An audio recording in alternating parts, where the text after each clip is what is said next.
EPS बाबत भारतीय मजदूर संघ धुळे जिल्ह्याच्या वतीने जिल्हाधिकाऱ्यांना निवेदन।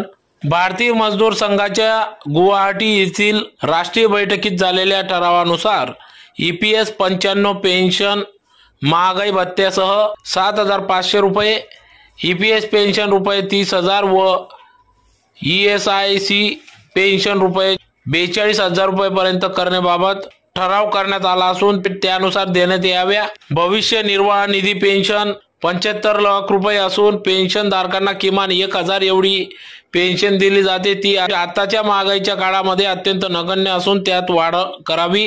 पूर्व बैठकीमध्ये निर्मला सीतारामन यांच्याकडे देखील मागणी करण्यात आली होती, मात्र सरकारने ईपीएफ पेन्शन धारकांच्या मागण्यांकडे दुर्लक्ष केले।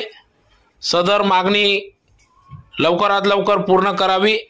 कामगार राज्य विमा योजना सध्या 21,000 रुपयापर्यंतचे वेतन घेणाऱ्या कामगारांसाठीच लागू असून महाराष्ट्रामध्ये 45 लाख सभासद असून सर्वात जास्त 17% वर्गणी महाराष्ट्रातून दिली जाते, मात्र सर्वात कमी लाभ कामगारांना होत आहे। ईपीएफ पेन्शन धारकांना किमान 5,000 रुपये एवढी दरमहा रक्कम अर्थसंकल्पात तरतूद करावी। भविष्य निर्वाह निधी कायदा लागू होण्याची मर्यादा 15,000हून 30,000 पर्यंत वाढविण्यात यावा। भविष्य निर्वाह निधी पेन्शन धारकांना आयुष्यमान भारत योजनेचा लाभ त्वरित लागू करण्यात यावा। अशा विविध मागण्यांसंदर्भात आज जिल्हाधिकाऱ्यांना निवेदन देण्यात आले।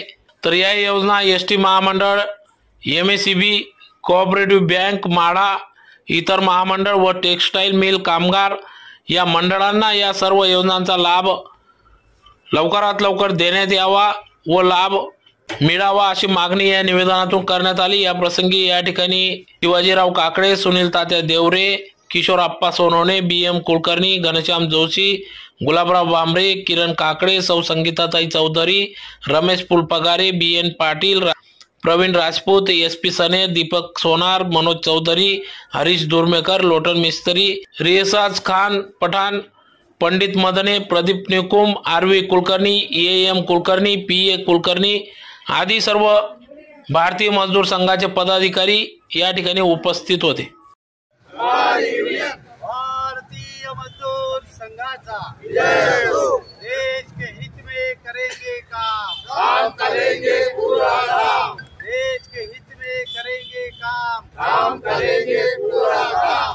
भारत माता की जय। भारतीय मजदूर संघाचा जय हो। हम सब एक है, हम सब एक है।